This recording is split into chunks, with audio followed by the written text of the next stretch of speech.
Salut à tous, bienvenue dans cette nouvelle série de vidéos consacrée au calcul d'intégrales multiples à l'aide des changements de variables.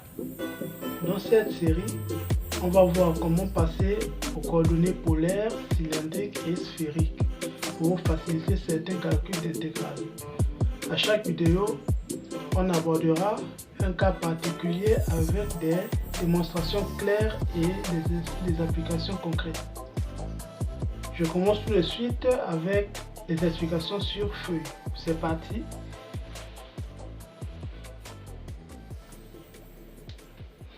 Ok, donc nous voici sur la feuille. Donc on va commencer d'abord par faire le changement des variables de manière générale, sans se soucier du repère, c'est-à-dire on fait le changement comme on a l'habitude de le faire dans les intégrales simples. Donc ici, le changement de variable ressemble un peu à ça, c'est-à-dire j'ai une intégrale double, donc nous commençons ici sur une intégrale double, et pour l'intégrale type c'est pratiquement la même chose, donc on va pas la démontrer.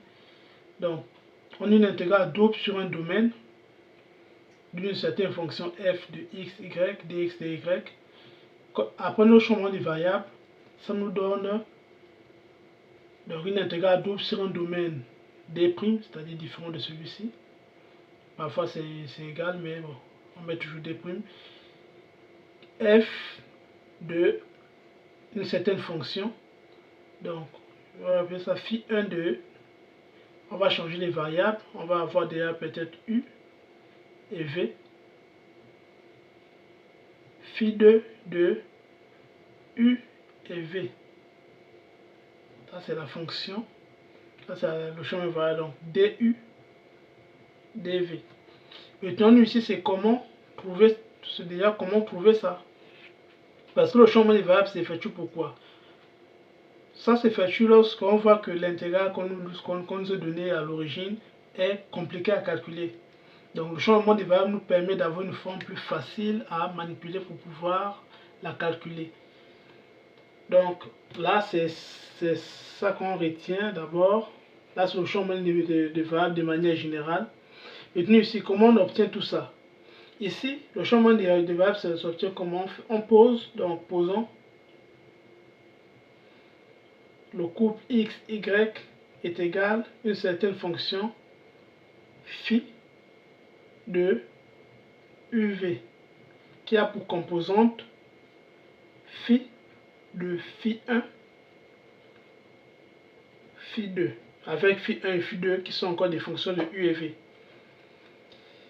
Nous on cherche dx, dy. Donc nous on cherche ça.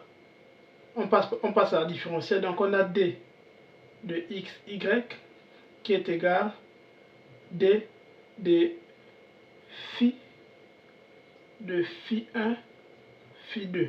Sachant que phi1 et phi2 sont fonctions de u et v. Ici, on a la différentielle d'un couple, autrement dit un vecteur. Donc, ça va nous donner une matrice. Mais cette matrice, ce n'est pas la matrice qu'on prend, on prend le déterminant de la matrice. Donc ici, cette différentielle, c'est le déterminant de la matrice formé par les dérivés partiels de ce couple-là. C'est-à-dire sur la première colonne, on a les dérivés partiels de x par rapport à x et par rapport à y. Sur la deuxième colonne, on a les dérivés partiels de y par rapport à x et par rapport à y. Donc ici, on a d rang x sur d rang x dx. Ici, d rang x sur d rang y dy. Ici, d rang y sur d rang x dx. D rang y sur d rang y dy. Ici c'est égal. Ici on fait la même chose. Donc on fait le déterminant aussi de l'autre matrice. Donc la matrice ici, donc ça fait 2 rangs phi1 sur 2 rangs. La première variable c'est u. Donc sur 2 rangs u, du. Sur 2 rangs phi1 sur 2 rangs v, dv. 2 rangs phi2 sur 2 rangs u du, d rond phi 2 sur d rond v, dv. Voilà. Donc ici, je dérive x par rapport à y, c'est 0.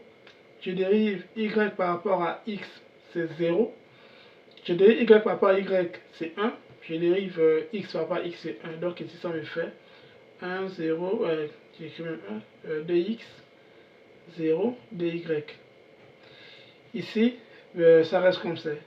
Donc ça fait d rond phi 1 sur d rond u, d de u, d rond phi 1 sur d rond v, d de v, d rond phi 2 sur d rond u, d de u, d rond phi 2 sur d rond v, d de v. Ici, on peut calculer, donc ça fait ça fois ça, moins 0. Donc ici, ça fait bien dx, dy. On a trouvé dx, dy. Ça va nous donner quoi? Donc ici, on applique aussi la méthode de calcul du déterminant. Donc ça fait ça fois ça, moins ça fois ça.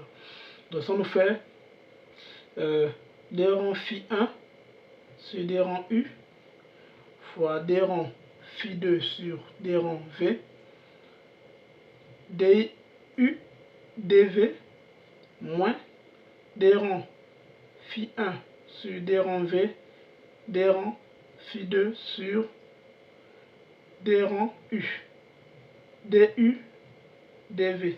Donc on peut mettre du, dv ici en facteur, donc ça fait 2dx, 2dy est égal, j'ouvre une parenthèse, d rond phi 1 sur d rond u, d rond phi 2 sur d rond v, moins d rond phi 1 sur d rond v, d rond phi 2 sur d rond u, du, dv.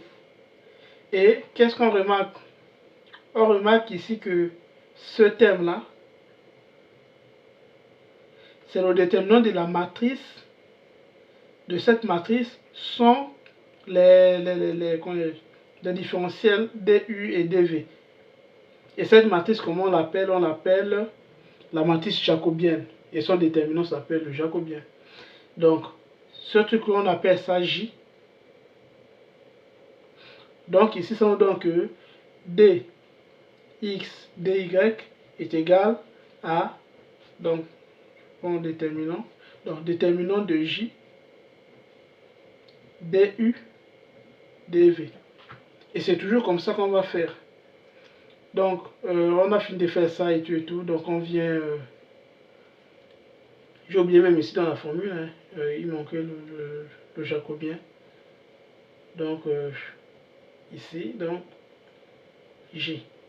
J'ai oublié le jacobien dans la formule. Donc, quand on a fini de faire ça, on cherche les nouvelles bornes. Les nouvelles bornes sont faisant varier x et y dans le domaine D, et ça va nous donner les bornes dans le domaine D'. Donc, au final, on aurait notre intégrale sur D de f de x, y, dx, dy, qui serait égal à intégrale sur un domaine D' de f de phi 1, je ne vais pas alourdir les calculs, phi 2, le déterminant de la matrice jacobienne, du, dv. Voilà. Donc, c'est ça le changement des variables. Donc, pour l'intégrale triple, c'est la même chose, sauf qu'on aurait déjà une matrice de taille 3 au lieu d'une matrice de taille 2. Et on sait comment on calcule le déterminant. Donc, on ne va pas s'éterniser là-dessus. Ceci étant fait, on va voir des cas particuliers. Donc, on va voir coordonnées polaires, c'est-à-dire coordonnées polaires. Parce que ce qu'on vient de faire, là c'est le cas général, mais lorsqu'on touche un peu des cas concrets, on voit vraiment à quoi ça ressemble. Donc on sait que x, le couple x, y égale, donc on les convertit en coordonnées polaires. On sait à quoi x égale et à quoi y égale en coordonnées polaires. Donc en coordonnées polaires, x est égal à r cos θ et y est égal à R sinus θ. Donc on a déjà trouvé notre fonction phi. Donc ce qui est égal à phi de Rθ. Ici là c'est phi 1, ici c'est phi 2. Donc si on veut calculer notre intégrale, donc l'intégrale sur un certain domaine D de f de x, y, dx, dy, ce serait égal à quoi? Ce serait égal à l'intégrale sur un certain domaine d' de f de phi 1, phi 2, le jacobien de ça, c'est-à-dire g, dr, dθ. Maintenant, comment on calcule le jacobien? Donc, je passe vite. Donc, je dérive ça par rapport à la première variable qui est r. Donc, ça fait cos θ. Je dérive par rapport à θ, ça fait moins r sinus θ. Ici, je dérive par rapport à r, ça fait sinus. Je dérive par rapport à r. J'ai développé par rapport à r. R, oui. Donc, R, donc ça fait sinus θ. Je dérive par rapport à θ, ça fait R cosinus θ. Donc, le déterminant c'est ça fois ça, moins ça fois ça. Donc, ça fois ça, ça fait R cos carré θ. Ça fois ça, ça fait moins, mettons, avec le moins de la formule, ça fait plus R sinus carré θ. Donc, on met le R en facteur, ça fait cos carré θ plus sinus carré θ. Et ça me donne 1. Donc, le jacobien me donne R.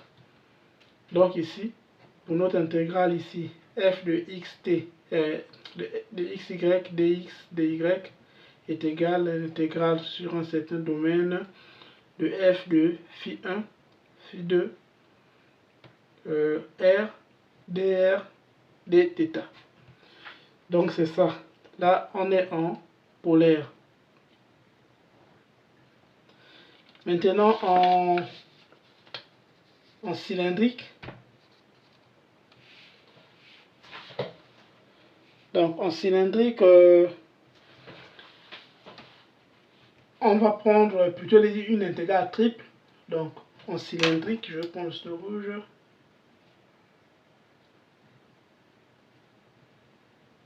Donc coordonnées cylindriques.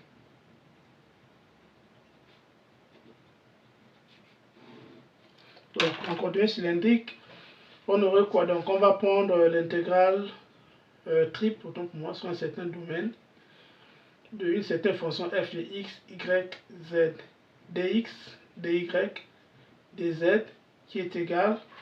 Donc ça va faire un certain domaine d', f de phi 1, phi 2, phi 3, le jacobien de la certaine fonction phi. Donc les coordonnées des cylindriques sont ρ, donc dρ, dθ, dz. Donc on a ça, donc nous c'est le jacobien qu'on doit chercher. Pour trouver le jacobien, nous faut d'abord trouver la fonction phi. Donc on sait que le couple x, y, z en cylindrique, c'est égal, donc le x est égal à ρ cos θ, le y c'est ρ sinus θ, et le z c'est z. Donc nos trois variables sont ρ, θ et z. Donc ce qui nous fait phi de ρ, θ, z. Donc le jacobien, on le calcule. Donc on y matisse l'état 3. C'est-à-dire je vais dériver la première composante qui est phi 1, ça c'est la première colonne. Deuxième phi 2, deuxième colonne. Troisième z, troisième colonne. Donc le premier je dérive par rapport à ρ, donc ça fait cos θ. Je dérive déjà par rapport à θ, ça nous fait moins ρ sinus θ. Je dérive par rapport à z, ça fait 0. Ici, par rapport à rho, ça fait sinus θ. Par rapport à θ, ça fait rho cos θ. Par rapport à Z0. Ici, par rapport à rho, ça fait 0. Par rapport à θ, 0. Par rapport à Z, 1. Donc, on sait comment calculer le déterminant. Donc, je vais développer par rapport à cette ligne-là. Donc, il ne me reste que ça. Donc, plus, moins, plus, moins, plus. Donc, il ne me reste que ce déterminant-là.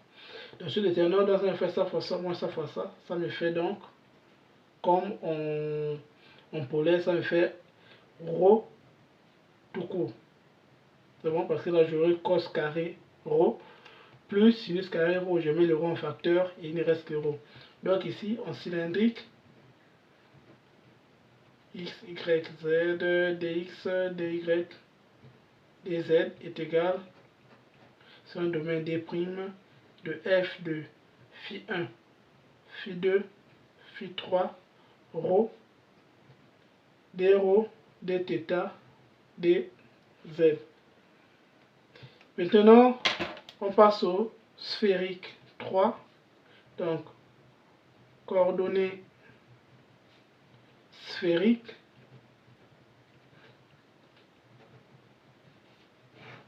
Voilà. Donc, nous effectuons quel changement des variables? Donc, x, y, z est égal à quoi? Donc, on sait que x en coordonnées sphériques, c'est r sinus θ cos phi. Y, c'est r sinus θ sinus phi. Z, c'est r cos θ. Et tout ça, c'est égal à une certaine fonction phi de r θ phi. Et bon, on ne va pas confondre le phi de la fonction avec le phi du paramètre. Donc, on connaît déjà la forme, c'est cette forme-là. Donc, nous, on veut le jacobien. Donc, on a une fonction à 3 variables, donc c'est une matrice de taille 3, 3. Donc, on va dériver le premier paramètre par rapport à toutes les variables. Donc, par rapport à R, ça me fait sinus θ cos phi. Par rapport à θ, ça me fait R cos θ cos phi. Par rapport à phi, ça me fait moins R sinus θ sinus phi. On fait pour la deuxième colonne, ça me fait R sinus, donc je dérive par rapport à R, ça me fait sinus θ sinus phi. Je dérive par rapport à θ, ça me fait R cos θ sin phi. Je dérive par rapport à phi, ça me fait R sinus θ cos phi. Je passe à la troisième composante. Donc par rapport à R, ça me fait juste cos θ. Par rapport à θ, ça me fait moins R sinus θ. Par rapport à phi, ça fait 0. Donc on a une grosse matrice comme ça. Donc je vais développer par rapport à la troisième colonne. Donc plus, moins, plus, donc c'est plus. Donc le déterminant va me faire quoi? Ça me fait cos θ. Donc je barre ça, je barre ça. Il me reste à R cos θ cos phi moins R sinus θ sinus phi. R cos θ sin phi. R sinus θ cos phi. Donc ça c'était plus moins, ça fait plus R sinus θ. Donc je barre ça, je barre ça. Donc il me reste ça. Ça ne peut même pas suffire. Donc je préfère mettre ça en bas ici. Donc plus R sinus θ. Donc ça fait sinus θ cos phi moins R sinus θ sinus phi.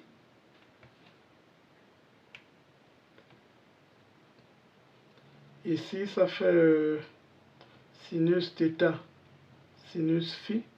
Là c'est R sinus θ cos phi.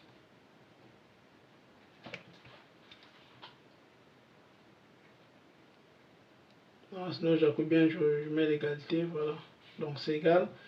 Donc ici, je vais développer, mais on va aller un peu vite, sinon ça va alourdir les calculs. Donc je dois le cos θ qui est déjà dehors. Donc ici, ça me fait quoi? R carré sinus θ cos θ sinus tout. Donc je peux mettre les R carré en facteur parce que j'aurai aussi R carré ici. Donc je peux sortir le R carré ici. J'espère que c'est visible. Donc ça fait ça fois ça. Ça me fait sinus θ cos θ cos carré phi plus, donc ça fois ça, ça me fait sinus θ cos θ sinus carré phi plus celui de bas, donc plus R sinus θ. Donc ça fois ça, il y a encore un R qui sort, hein, le R là. Donc quand je fais ça fois ça, j'aurai R, ici j'aurai R, donc je mets mon facteur avec celui-là, ça fait R carré. Donc ça fait sinus carré θ cos carré phi moins plus déjà sinus carré θ sinus carré phi. Donc ici, si dans un premier temps je fais même quoi, donc j'ai sinus carré θ cos carré phi sinus carré θ sinus carré phi. Qu'est-ce que je peux mettre en facteur? Voilà, ici si je commence à mettre sinus carré θ en facteur, j'aurai cos carré phi plus sinus carré phi qui me donne 1. Donc ça va me donner 1 et il ne va rester que sinus carré θ. Donc sinus carré θ, donc tout ça va me faire sinus au cube de θ. Donc ici ça fait R carré, donc je peux mettre égalité, on fait bien, donc c'est égal. Donc ici on connaît le résultat, donc on vient ici. Donc j'ai sinus θ cos θ. Ici j'ai sinus θ cos θ. Si je mets sinus θ cos θ en facteur, j'aurai cos carré phi plus sinus carré phi qui me donne 1. Donc ici il me reste seulement sinus θ cos θ. Avec le cos θ qui ici ça fait cos carré θ. Donc ça fait R carré sinus θ cos carré θ plus R carré sinus exposant 3 θ. Donc on peut mettre R en facteur, donc R carré sinus θ en facteur. À l'intérieur il reste donc j'ai mis R carré sinus, donc ici il reste cos carré θ. Ici j'ai mis R carré sinus, donc il reste plus sinus carré θ. Donc ça me fait bien 1. Donc le jacobien du sphérique ici, J, est égal donc à R carré sinus θ. Ainsi, notre intégratrice sur notre domaine de f de x, y, z, dx, dy, dz est égal à notre intégrale sur le domaine des primes de f de phi 1, phi 2, phi 3 du jacobien qui est R carré sinus θ, dr, dθ, dφ. Donc on a ça en sphérique.